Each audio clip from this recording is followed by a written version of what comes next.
Vou te fazer uma pergunta difícil e acho que você vai ter que pensar alguns instantes aí para responder. Qual você acha que é a palavra mais repetida dentro de um lar todos os dias? Certamente, né, a palavra mamãe é o primeiro lugar, com certeza. Mas nós não ficamos para trás, não é isso? A segunda palavra mais repetida, aí depende um pouco da idade da criança, às vezes é água. Não é pai não, tudo bem? É água. Meu filho começou a falar água, ele não parava, ele falava água, água, água o dia todo. O garoto era um camelo, bebendo água o dia inteiro, sem parar.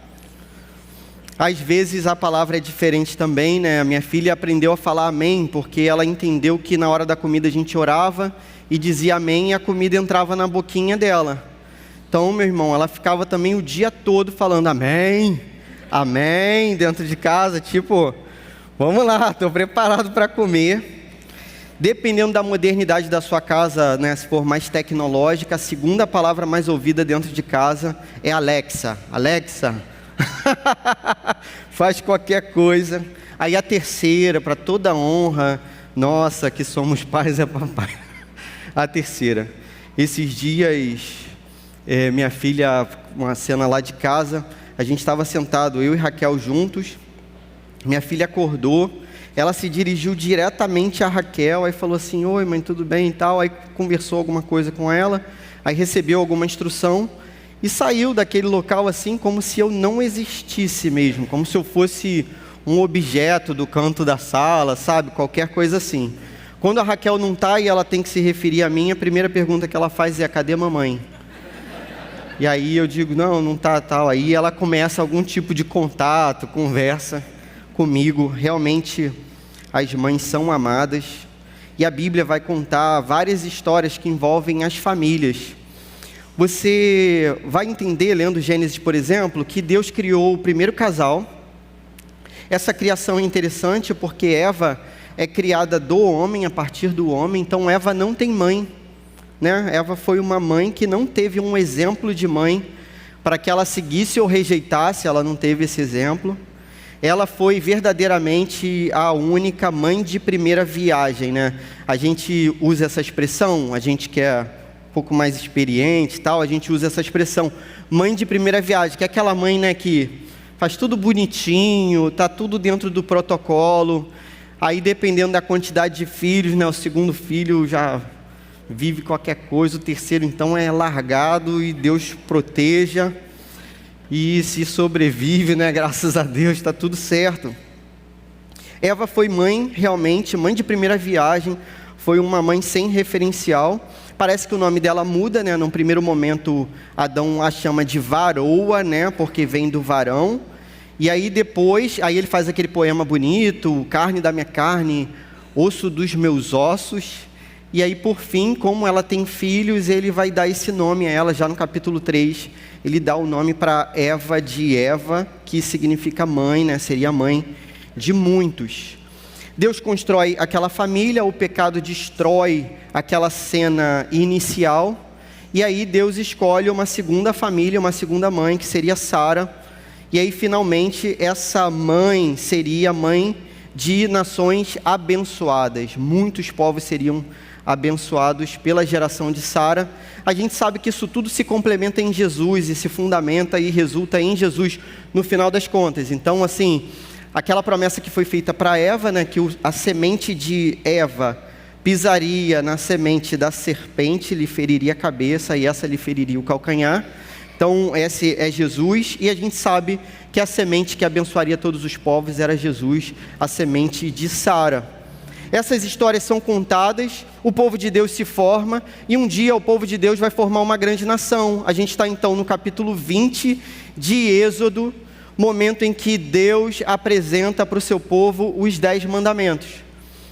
Você sabe qual é essa cena? O povo já foi liberto, e aí Deus vai dar uma terra para esse povo viver, e agora Deus vai dizer como que o povo vive da melhor maneira possível. Olha só que coisa incrível, né? Deus poderia listar uma lista de 100 elementos aqui, 100 mandamentos, 600 mandamentos, mas ele lista 10, e nos 10 ele fala sobre a família, como que a gente deve se portar Então, eu considero e gostaria que você considerasse assim nessa noite. Isso daqui é extremamente necessário, importante, então você precisa prestar atenção naquilo que vai ser pregado. Tudo bem? Êxodo capítulo 20, se você puder abrir aí, se não abriu. Êxodo capítulo 20, verso 12, diz assim a palavra de Deus: honre o seu pai e a sua mãe, para que você tenha uma longa vida na terra que o Senhor, seu Deus, lhe dá. Amém e amém.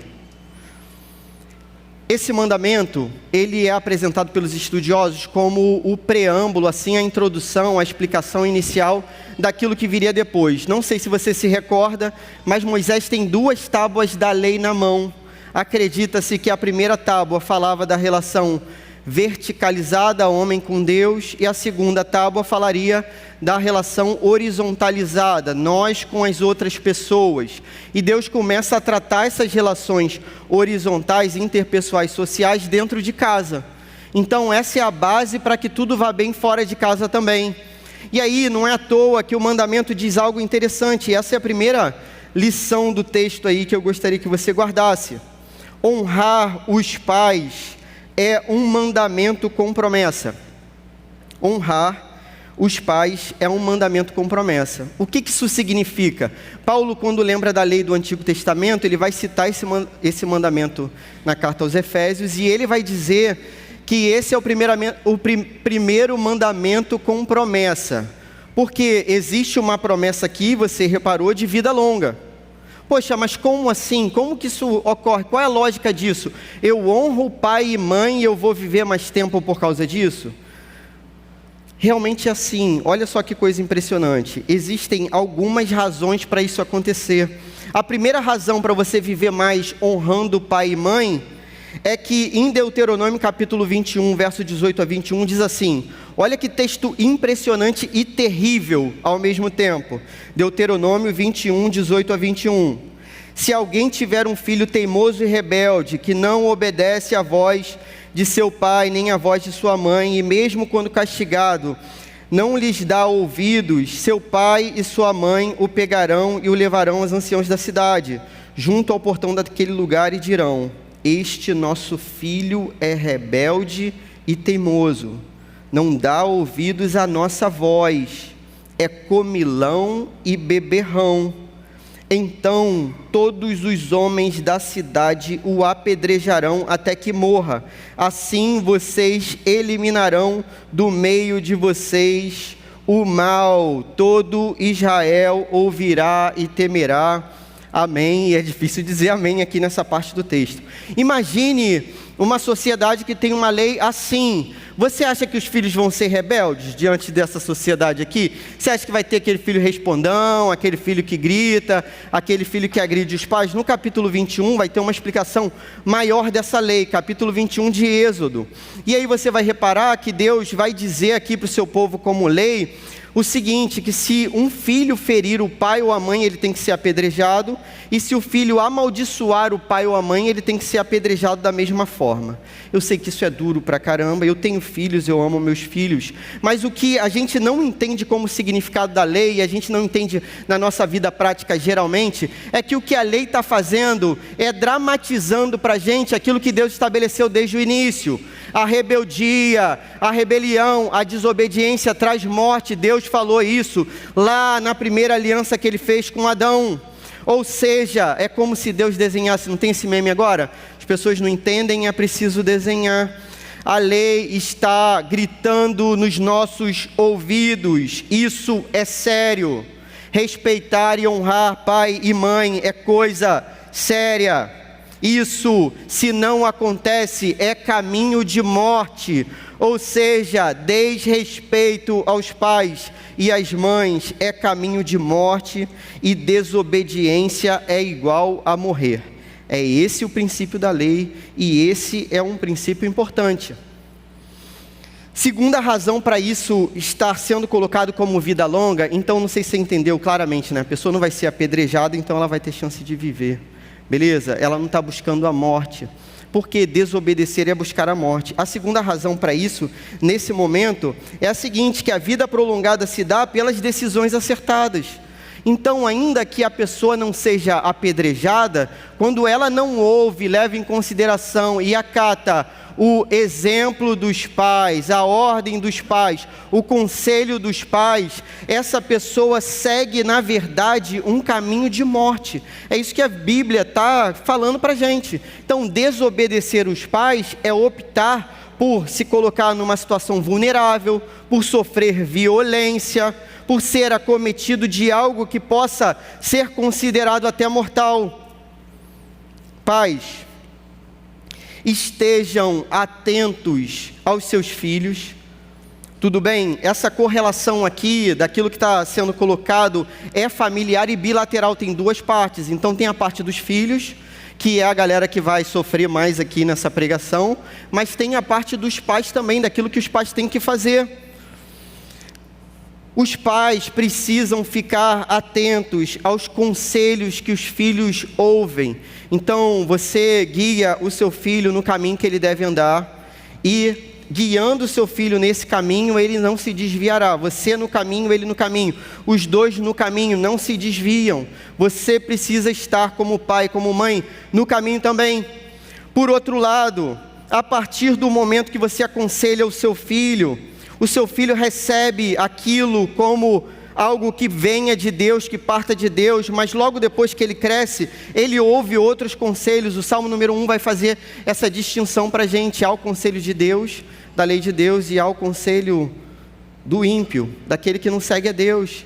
E esses dois conselhos disputam o nosso coração, e nós somos influenciáveis, influenciados por esses dois conselhos. Talvez você tenha criado o seu filho aqui na casa de Deus, com a família de Deus, com a igreja. Talvez você tenha criado o seu filho diante da palavra de Deus e nos caminhos de Jesus, mas agora você precisa ter atenção às influências que ele recebe. Ele recebe influências de amigos e as considera muitas vezes, infelizmente e de modo ignorante, como caminho de morte. Ele as considera superiores, mais importantes do que as suas, muitas vezes. Meus irmãos, vocês precisam saber quem são os amigos dos filhos de vocês. Vocês precisam saber a conversa que esses amigos têm com os filhos de vocês. Infelizmente, a gente precisa saber que nossos filhos mentem. E ao passo que o tempo passa, eles se tornam mais hábeis nesse negócio da mentira. Então, assim, quando eles são pequenos, eles mentem e é ridículo, assim. A gente sabe que está mentindo. Mas aos poucos, eles aprendem de modo nocivo essa arte tão terrível da mentira e começam a esconder as coisas da gente. Você precisa ficar atento às amizades dos seus filhos. Você precisa ficar atento àquilo que ele acessa nesse aparelho, se ele tem acesso a esse aparelho. Quanto mais tarde ele tiver acesso a esse Pokémon aqui do mal, melhor. Tudo bem? Mas talvez ele já tenha acesso e ele sabe fazer perfil falso, ele sabe te enganar nessa parada, ele sabe usar mensagem de visualização única que você nunca vai ver. Então você precisa estar atento, ligado, diante do altar de Deus. Sobretudo, você precisa ganhar o coração do seu filho. A falsa liberdade que aprisiona nas mídias sociais é um mal de hoje. Atenção ao exemplo que você dá para o seu filho, é o que eu tento fazer também. Meus irmãos, estou pregando para vocês e para mim, tudo bem? Não existe fórmula para a gente fazer essa parada. A gente ouve a palavra de Deus, ora todo dia. Se der certo, a gente vai dar toda a glória a Deus no final, se nossos filhos foram crentes, e maravilha. Atenção ao exemplo que você dá dentro de casa. Então, tem pais que são viciados em pornografia. Você acha que seu filho não vai ser viciado também? Tem pais que até expõem o próprio corpo nas redes sociais.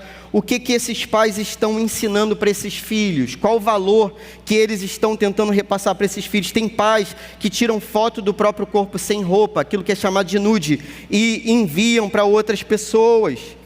Os nossos filhos estão aprendendo essas coisas, infelizmente, desde cedo.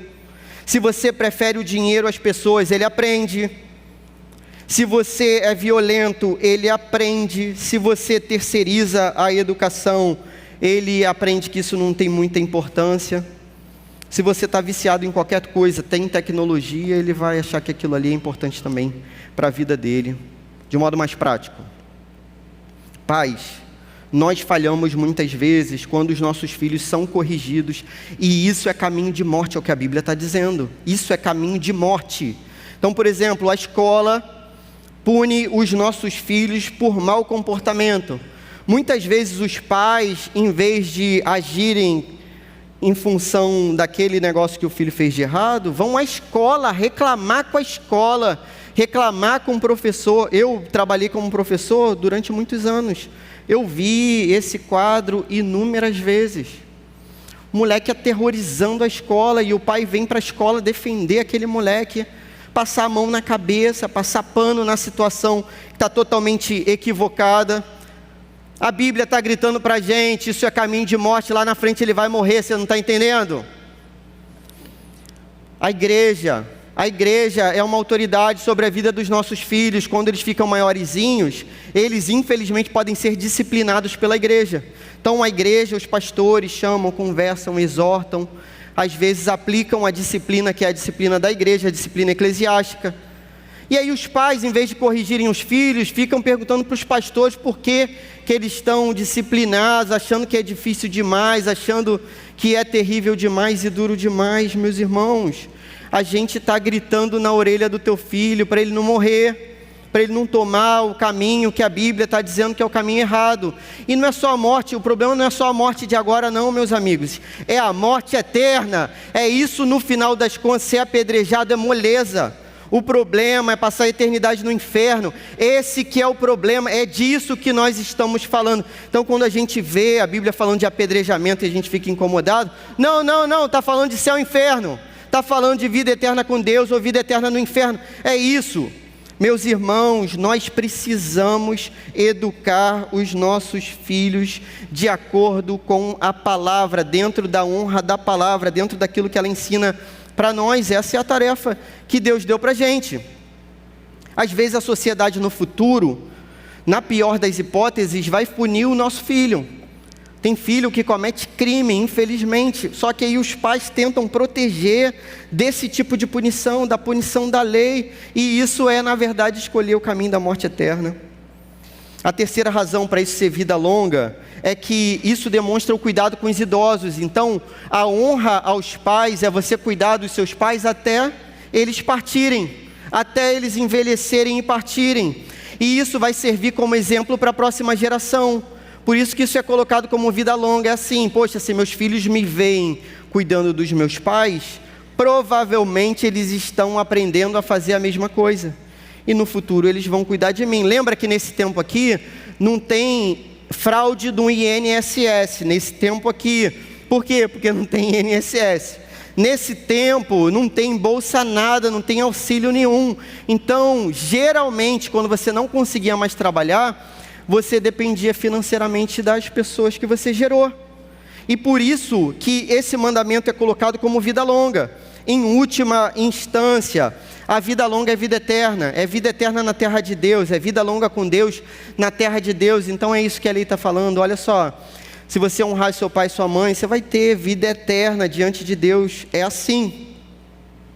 Como que a gente consegue garantir uma vida longa para os nossos filhos? Isso você tem que guardar no seu coração.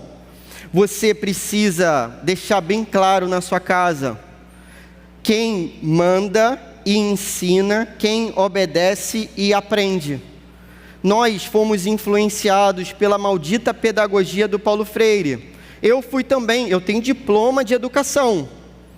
Meus irmãos, Paulo Freire vai dizer assim, na pedagogia construtivista, que a criança constrói o ensinamento. Então não é uma pessoa que ensina para outra, não, ela constrói, ela ensina também e tudo mais. Onde é que você vê isso na Bíblia, meu irmão? A Bíblia vai dizer que você deve ensinar o seu filho. Não é seu filho te ensinar, não. Meu filho só vai ensinar besteira, bobagem, minhoca na cabeça é o que ele tem. Eu preciso ensinar a ele aquilo que ele tem que fazer, como que ele tem que se portar. Então é o adulto, o modelo bíblico é somente esse. Isso pode ser esse discurso criança constrói. Isso aí pode ser bonitinho, mas não é a vida real. Esse discurso pode ser bonitinho, mas gera morte no final. Esse discurso pode ser bonitinho, mas não é a palavra de Deus para a sua vida. Então, criança, aprende. Criança, obedece. É assim, tem que ser assim. Por isso que na nossa igreja você nunca vai ver um pastor mirim pregando nada aqui na frente. Of the king, the power, the man and the best. Esse negócio, meu irmão, o que é isso? Eu fiquei 3 semanas lá em casa impactado com esse troço, tentando traduzir. Eu estudo inglês lá devagarinho. Era um negócio difícil. Por que aqui não vai ter pastor mirim? Porque aqui quem ensina são as autoridades.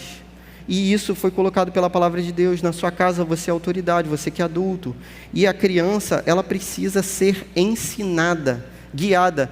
A única vez que Jesus, ele coloca a criança como referencial, é referencial de ser ensinável. Ele não está falando que a criança vai te ensinar nada não. Ele vai falar assim, você tem que ser como criança. Que é o quê? Aprender sobre o reino de Deus. É isso, a criança tem que ser ensinável, tudo bem? Na lógica de Jesus, na lógica do Antigo Testamento, na lógica da vida, tem que ser assim.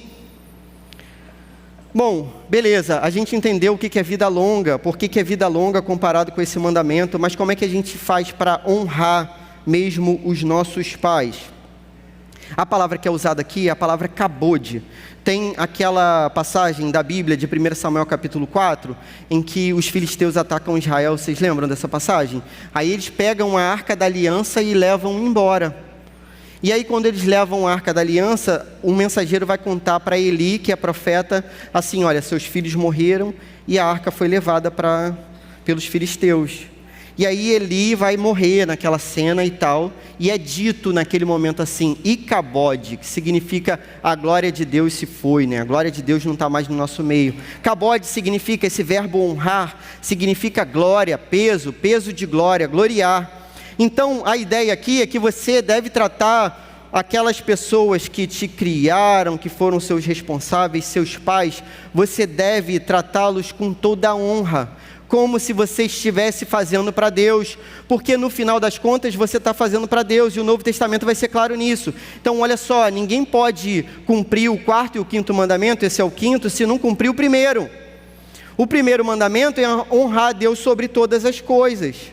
Mas para honrar a Deus sobre todas as coisas, você precisa honrar o seu pai e a sua mãe. Para adorar a Deus sobre todas as coisas, você precisa honrar o seu pai e a sua mãe. Para atribuir glória a Deus, a glória suprema que só cabe a Ele, você tem que gloriar a vida proporcionalmente do seu pai e da sua mãe. É sobre isso que a Bíblia está falando. Esse verbo pode ser atribuir importância, valorizar, prestigiar, obedecer. Sabe o que significa obedecer? Sua mãe falar, seu pai falar, e você dizer sim, mãe, sim, pai. E acabou. Ouvi um amém aqui da igreja? É isso é obediência, não é cara feia, não é, resmungar, não é gritar, não é dizer eu não vou fazer, é sim, mãe, sim, pai, e fazer aquilo que tem que ser feito. Isso é obedecer, e geralmente esse é o caminho de vida longa. É isso que a Bíblia apresenta para nós de modo bem simples e bem claro. A segunda lição desse texto para a nossa vida é a honra aos pais é vivenciada dentro do contexto da aliança de Deus com o seu povo. Então olha só, o ideal realmente do mandamento, quando ele foi colocado aqui para esse povo, é que todo mundo fosse crente. Então, o ideal do mandamento na obediência é nesse sentido. Os pais são crentes e os filhos são crentes. Se os pais são crentes, eles se assemelham a Jesus e eles vão liderar a sua casa com todo zelo, com todo carinho. Não é com tirania, não é com violência, não é com gritaria, não é com nada que seja dessemelhante à mansidão do coração de Jesus Cristo, a humildade do coração de Jesus Cristo e a beleza daquilo que Jesus Cristo faz. Então, é claro que esse mandamento para ser cumprido depende desse modo bilateral que os pais sejam honrosos. Então, honrar pai e mãe, que sejam honrosos. E muitas vezes, infelizmente, como a gente vive num contexto em que o jovem às vezes se converte e o pai não é crente, nem a mãe, às vezes essas pessoas não sabem o que é honra diante de Deus. Aqui a gente está falando de honra diante de Deus, tudo bem? Então, os pais não sabem o que é honra diante de Deus. A gente ouve jovenzinhos aqui que se convertem verdadeiramente, entregam a vida a Jesus e querem viver uma vida santa. E fica o pai e a mãe dentro de casa falando para eles fazerem besteira, caminho de morte. Dizem assim: ah, que isso, você vai ficar se preservando, jovenzinho desse jeito, jovenzinha desse jeito. Ah, por que você não tem logo intimidade com seu namorado, sua namorada? Os pais falam isso para os filhos. Já ouvi dizer de pai recomendando, ou mãe, que o filho fumasse maconha, assim por diante. Meus irmãos, não é esse o contexto da obediência. O contexto da obediência plena é o contexto da obediência plena dentro da família da fé, dentro da aliança que foi feita com Deus, dentro da família dos crentes. Agora, se seus pais são crentes, eles têm razão assim numa conta rápida, em 99,99999% das vezes. E você, que é filho, tem razão em 0,000. Talvez nunca tenha chegado esse dia, hein? Talvez nunca tenha chegado. Existe a possibilidade de desobediência? Existe. Atos capítulo 5, verso 29, Pedro chega a uma crise, que é uma crise difícil, que a gente tem que responder muitas vezes. As pessoas prendem a Pedro e dizem assim: ó, você tem que parar de pregar. É a autoridade civil falando para ele parar de pregar. E ele se vê nesse dilema: o que eu faço agora? A autoridade diz para eu parar de pregar, Deus diz para eu respeitar a autoridade, mas Deus disse que eu tenho que pregar.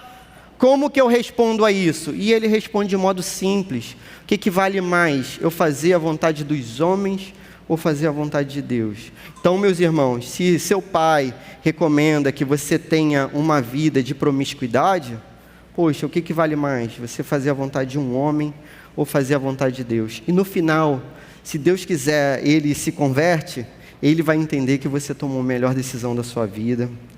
Que seja assim para a sua casa e para a sua família.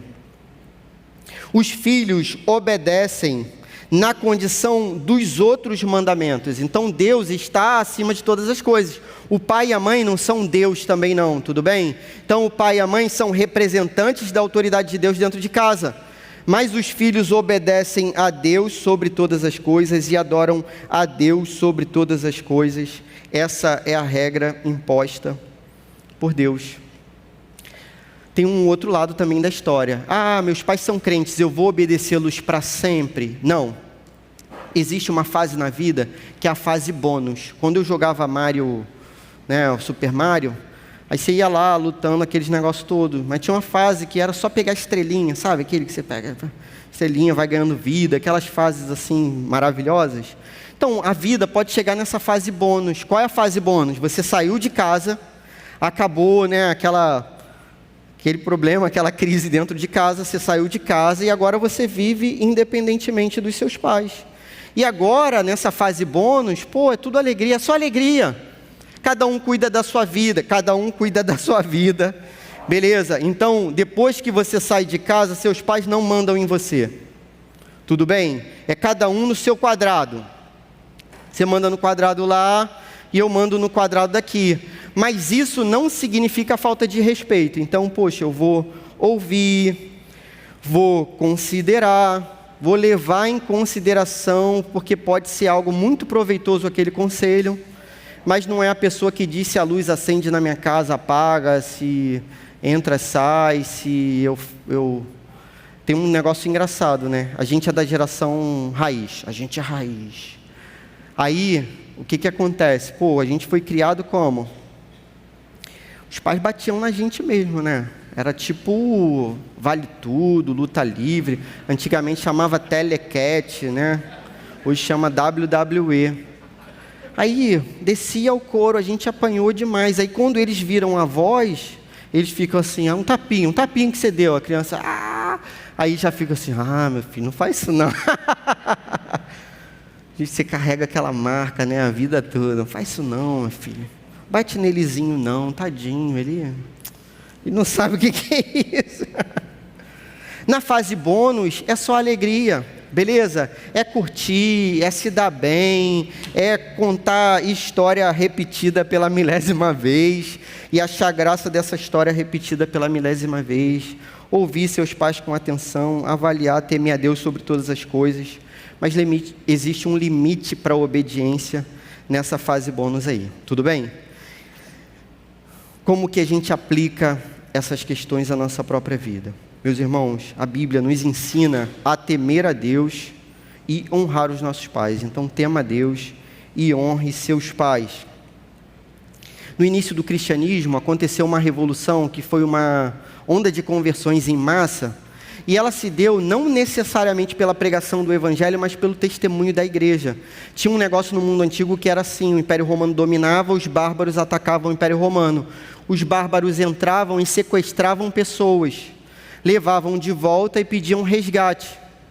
E aí, o cidadão romano comum, ele não pagava resgate para ninguém. Muitas vezes eram os idosos que eram sequestrados. E aí ele pensava assim: que morra, não vou pagar, e deixa ficar com esse idoso lá para ele, porque ele tinha também que sustentar aquele idoso, ele achava isso terrível, um peso e tal. Só que sabe qual foi a revolução desse negócio? Que os cristãos pagavam o preço. Os cristãos se arriscavam, iam atrás dos seus parentes e pagavam o preço do resgate, levavam aquelas pessoas de volta para casa para cuidar daquelas pessoas. Aí aquilo foi um impacto no Império Romano. Peraí, poxa, essa gente se preocupa com as pessoas mais velhas, gasta seu dinheiro, quer cuidar delas até o final da vida. Poxa, tem alguma coisa de interessante nesse negócio. E os ouvidos eram abertos para que o Evangelho fosse pregado finalmente. Entende, meus irmãos? Se hoje a gente viver esse mandamento na nossa casa, cara, isso vai ser revolucionário. Se os pais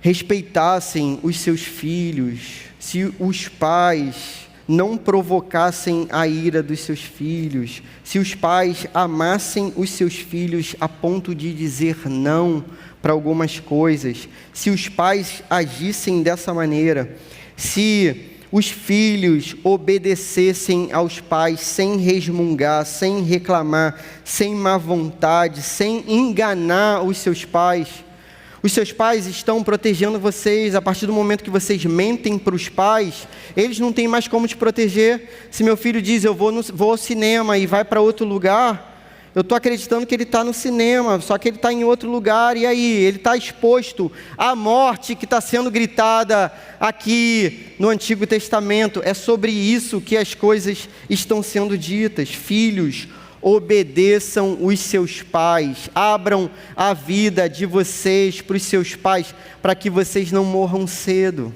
E não é somente morrer, é viver a eternidade distante da glória de Cristo, da beleza de Cristo. Filhos, digam a verdade, isso pode salvar a vida de vocês, isso é importante. Esposas, auxiliem a liderança dos seus maridos dentro de casa.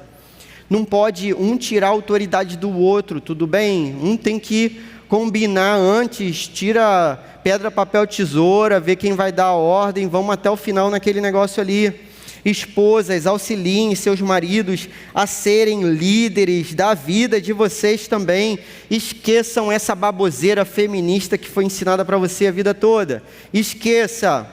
Isso não é a palavra de Deus. Maridos, deem a vida sacrificialmente por suas esposas, como Cristo fez pela igreja. Assuma a pior parte, o maior peso, dê a sua vida para que a sua esposa viva, tenha um casamento maravilhoso, cheio de bênçãos. É sobre isso que o Senhor se colocou na sua presença lá no dia que você aliançou essa relação com a sua esposa.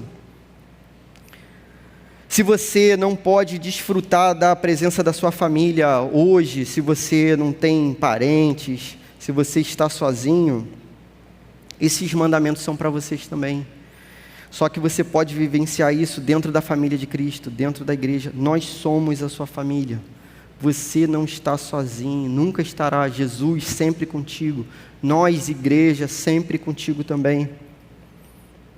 De modo mais prático, o que você precisa fazer? Poxa, recitar um poema para sua mãe.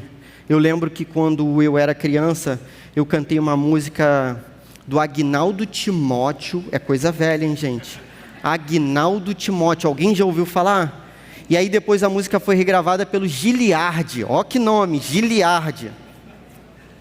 A música era assim: andei por todos os jardins. A música é bonita, presta atenção. Vão ser 30 segundos da poesia mais linda que você já ouviu.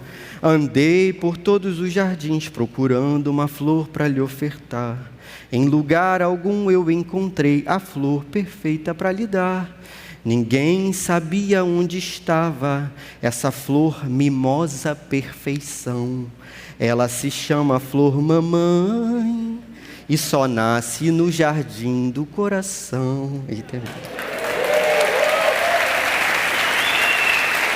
Poxa, irmão. Eu sei que vocês bateram palma para eu não continuar, eu sei. Ainda tinha outra estrofe da música. Você não precisa cantar a música do Giliardi para sua mãe, mas o que você pode fazer? Seja, se possível, presencialmente, mas se não, ainda que seja virtualmente, peça perdão e perdoe. É isso que a Bíblia exige de nós sempre. Perdão é palavra dourada na palavra de Deus, tudo bem? Peça perdão, perdoe os erros dos seus pais. Ninguém é perfeito, na maioria das vezes que a gente erra, a gente tenta acertar. Se possível, dê um oi para sua mãe, seu pai. Se possível, ainda que seja daquela mensagem às 6 horas da manhã, com um ursinho colorido, com um coraçãozinho, 6 horas da manhã vem a mensagem. Diga oi, tá tudo bem e maravilha, fica com Deus, abençoa a vida dos seus pais. Isso é importante demais. Se você já está na fase bônus, que é aquela fase que você tem filhos e tem pais, que é a melhor fase da vida, poxa, mande uma foto dos seus filhinhos para os seus pais. Eles querem foto dos netinhos, eles gostam disso, gente. É melhor do que qualquer presente, do que qualquer coisa. Tira uma fotinho lá do seu filhinho, e é assim mesmo, fotinho, é assim. Tira uma fotinho do seu filhinho e manda lá no netinho. Que maravilha. Quem é vovô e vovó, diga amém aqui. Amém. Para a garotada, obedeça como quem obedece a Deus. Sim, mãe, sim, pai. Faz sem resmungar, sem reclamar. Não esconda a sua vida dos seus pais. Se você está sozinho aqui, você não está na verdade. A igreja é sua família. Jesus promete 100 vezes mais mães, irmãos, riquezas e no porvir a vida eterna. É isso que Jesus nos promete, que nós possamos viver dessa maneira, em nome de Jesus, amém. Vamos orar? Senhor, muito obrigado, Senhor. O Senhor é perfeito, a sua palavra também. Não nos permita trilhar caminhos de morte, Senhor, em relação aos nossos filhos, à nossa própria vida. Nos ajude, Senhor. Nós precisamos do seu auxílio para que nós sejamos pais melhores, mães melhores, Senhor. Filhos melhores também, Senhor, por favor. Encha o nosso coração com o teu Espírito Santo, com a beleza do teu perdão para que possamos perdoar, Senhor, com a beleza da tua presença para que nós sejamos assim o mais solícitos possível, Senhor, assim na presença dos nossos pais. Em nome de Jesus, Pai, faz essa revolução na nossa vida, transforma as famílias da igreja para que sejam exemplos para essa sociedade que perdeu o sentido da família, Senhor, que seja exemplo do teu plano que é muito melhor para a nossa própria vida, Senhor. Nos ajude, nós pedimos assim no nome do teu Filho Jesus. Amém.